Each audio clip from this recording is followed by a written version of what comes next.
উমরা করতে গিয়ে বিশ্বাস ও ঈমান নিয়ে যা বললেন অহনা রহমান। অভিনয় থেকে বিদায় নেবেন ছোট পর্দার জনপ্রিয় অভিনেত্রী অহনা রহমান।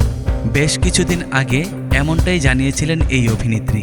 জীবনের বড় সিদ্ধান্ত নেওয়ার পর তাকে দেখা গেল অন্যরকম বেশে।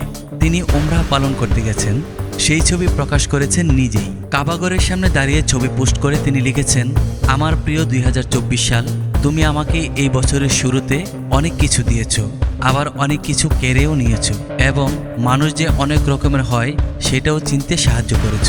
অহনার ভাষায় কিন্তু শেষের চমকটা ছিল আমার জন্য অনেক বড় সারপ্রাইজ, যার অনুভূতি হয়তো কোনো কিছুর সাথে তুলনা করা যায় না। এখন বুঝলাম, জানলাম, শিখলাম আল্লাহ কেন মানুষের পরীক্ষা নেয়।